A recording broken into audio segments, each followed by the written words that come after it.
I want to talk about young black men. Um, I honestly I have no idea as to what's going on. I don't know what the goals of the young black men nowadays, what their goals are for themselves, what they're trying to what they're trying to get across to other people about themselves, the message that they're trying to send, the goals that they have in life. It's frustrating with me being a young black man to see other young black men living their lives the way that they're living them. Um, I live in Detroit, so a lot of what I see is a stereotypical young black men. Um, Everybody's on this. I gotta be hard, slang drugs, carry a gun tip. To me, that's a bunch of nonsense. That's um, it's a waste of time, and it's nonsense. There's no reason why you have to live your lives that way, and it seems that it's been perpetuated or exacerbated by the media, um, entertainment industry. They glorify these things, and the young black men are just being recruited on a daily basis to this way of life. And I think, personally, I think it's crazy. I think it's a waste of time to spend your life living this type of persona or this type of front that you're putting on. Because these men that are living their life this way, or the young men or the young boys that are living their life this way, that's not really how they are on the inside. It's just a front to disguise what's really going on the inside. There's a lot of insecurities and a lot of fear there, but they don't want to admit that that's the reasons that they're doing the things they're doing. They want to come off as being tough and indestructible, and nobody can hurt them, and nobody's better than them at what they do, and nobody can put fear in them. When all along, that's what causes them to act this way, is the fear. The thing is, you have to be honest with yourself as a young man in this world, and to say, okay, how do I want to be perceived? How do I want other people to see me? Because when you're walking down the street and you're carrying yourself like you have a chip on your shoulder, and your pants are down to your knees, how do you think you're going to be perceived? How do you think society is going to see you? You want respect from society, and you want to be taken seriously, but that's how you carry yourself. When you go to a job interview, do you wear a shirt and tie, or do you wear a t-shirt and some jeans? I mean, nobody's going to take you seriously if that's how you're being perceived. No matter how smart you may be, no matter how intelligent you may be, how much you have on the ball, if you carry yourself that way, that's how you're going to be perceived.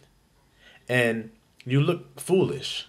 That's the thing about it. I mean, when you walk out into the world and your pants are hanging off down to your knees, you look like a fool.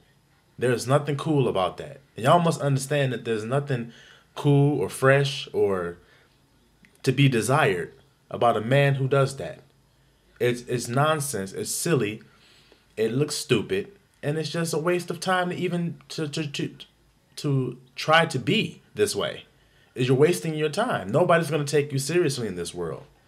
And the thing is, the way that the world is going, you have to understand what is the end result of your actions. What are you going to obtain from doing the things that you're doing on a day in and day out basis? Whether it's selling drugs, or whether it's hustling people, or conning people, or whatever, if it's illegal, or whatever it may be, you have to think, what is the end result you're going to gain from it? I was always fascinated with the men that did this, or the young boys growing up. They were hanging out with the drug dealers, and they ended up selling drugs and living this type of lifestyle. And I always thought to myself, like, what are they going to do when they turn 60? I mean, there's no retirement plan. There's no 401k or health care plan. You're just while you're young, it may seem like that's the right thing to do, is to sell these drugs or to rob people or do whatever. What are you going to do when you turn 60? Who's going to take care of you? If you live to see 60, which most of us black men are not doing nowadays. We're not even living to get to 30. We're not even living to get to 30 years old, but yet we want to act like we got the world by the balls. We don't. The world got us by the balls. It's got you fooled. The thing is those stereotypes were put out there so that you would follow them. A lot of the things that the world is saying about black men are not the truth. Those are all lies. They're lies, but they're put out there so that the young black man will see them and think that's how I'm supposed to be. No. You're being manipulated. You're being fooled into believing that that's who you're supposed to be, when you're not supposed to be that guy, when you're not supposed to be. And we know that for most young black men, we only end up in one of two places, in the grave or in jail. And that's just, that's the reality of it. So you have to think, is that your goal, to end up in jail or dead? Is that your goal in life? Before you're 30, to be either in jail or be pushing flowers? Because that's the way you'll go if you live that type of lifestyle. And I understand a lot of us don't have fathers to teach us. But the thing is, we have a conscience. We have a moral code inside of in our DNA, in our minds. Every human being has one that tells you the difference between right and wrong. When you do something wrong, no one has to tell you that what you did was wrong. Because you have a conscience that tells you, oh, maybe I shouldn't do this. And my dad used to say, if you go out into the world and you're sneaking and you're hiding what you're doing, then it's probably wrong. But if you can do something and do it on Front Street and let everybody else see it, then maybe it's not such a bad thing to be doing. But most people that sell drugs don't just walk right out, hey, here you go, here's a bag of cocaine, and you get money for it. That's not usually how it goes. You're usually doing things on a slide tip, and that should tell you right there that it's not right, that it's a wrong thing to be doing. But most people nowadays don't care. These young black men, they don't care. They're so ignorant that they're caught up in the now. Let me get this money now. It's a waste of time. It's a waste of time. You won't even be able to enjoy it. You won't live long enough to enjoy the things that you get from it. And God will make sure that the things that you get will be a thorn in your side. That, yeah, you may get the money for it, but you're constantly looking over your shoulder because somebody else is trying to take what you have.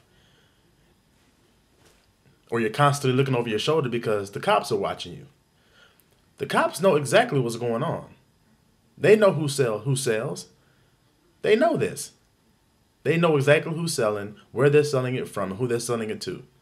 So don't be fooled into thinking that you'll be able to do this and get away with it. They know. They know exactly what you're doing. And the thing is, so do all the other dudes in the street. And if you're making some money, they're going to want what you got, and they're going to take it. It's street code. That's what they're going to do. They see you have something, they're going to take what you have. There's a song by, I think, BG. It came out a while back. And he in the hook, he says, I want it, you got it, don't make me have to go in your pocket. And that's the way a lot of young dudes are living now, by that code. I want it and you got it, so now I'm going to go in your pockets and take it. That's crazy to me. That's a bunch of nonsense to be thinking that way and living that way. The thing is, especially with the young black man, the world is already stacked against you from Jump Street. You're already going to have the world as an adversary that you have to work against. And so if that's the way that it is, don't dig yourself deeper by doing a bunch of nonsense and stupid stuff. Doing a bunch of things that's stereotypical things that they know you're going to do. And they know you're going to act a certain way, and then you go out and do it. You have to change your mindset. You have to change the way that you think. And you have to look toward the positivity, toward the things that are out there that are good for you and not the things that are bad for you that's going to bring you down. Don't listen to what your friends are saying. Don't listen to what they're saying, because they're going to tell you the same things that you're going through. They're going to give you the same things that you know that you're going through that you want to hear. so that you'll feel justified in your negative actions. Don't do that. Don't do that. You have to look toward the people in the community that are role models. Look toward the people that are doing things with their life for the better of the community, for the better of the world. And you have to strive to be like those individuals. Because those are the individuals that are going to have longevity in their lives. They're not going to have things just here today, gone tomorrow. And they're going to get that respect that you're desiring. The respect that you're desiring because you feel like you don't get no respect. That's embedded in the DNA of us black men.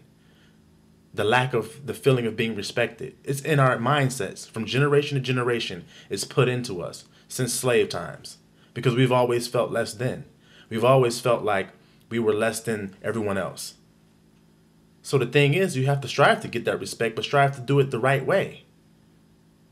Don't perpetuate the cycle of being an idiot and being a barbarian and an animal that they told you that you were. You don't have to be that way. Don't get mad when somebody calls you the stereotypical things that they call young black men, but then you're going out and you're doing it. You can't get mad if somebody tells you that you're this way if you are. You don't want to be called these negative things, then don't live your life that negative way. Do something that's respect worthy to gain the respect. Then people will see by your actions and say, you know what? I respect that guy for the things that he's doing, the things that he's saying, and how he's living his life. Stop doing all this stupid, idiotic stuff that don't make no sense and pull your pants up. Nobody's going to take you seriously if you walk into any meeting, any type of situation with your pants like that. I even see people go to church or job interviews. These young men go to church or even job interviews, and they wear the slacks and the button-up shirt with the tie, but the pants are sagging. That defeats the whole purpose. You don't have to sag your pants. You don't have to do that. Just pull your pants up and put them around your waist. It will look a whole lot better and more presentable. You think that that's attractive to women? It isn't. It isn't. The women that I've talked to hate it. So if you're not doing it for any type of reason that's positive, then why do it? What is the gain that you're getting from wearing your pants like that? What is the positive gain that you're getting from wearing them like that? Because you think it looks good? The women don't think it looks good. So now who are you trying to please? If women don't like it, then why do it? I mean, that's just, it sounds silly to me. Like, if I know women don't like the fact that I'm doing this, but I think it looks cool, I'm going to do it anyway, then who are you really doing it for then? I don't know. But that's really, I mean, to sum everything up, you just got to live better. And you have to look for the positive things and do the positive things in life, and then you'll get the respect that you're looking for. And don't perpetuate the cycle of all the negativity. And that's all I really want to say about it. And I hope that y'all, young black men, find that self-worth that you guys are lacking. And to know and look inside yourself and know that you can be better than what you see on TV or what's portrayed in the media.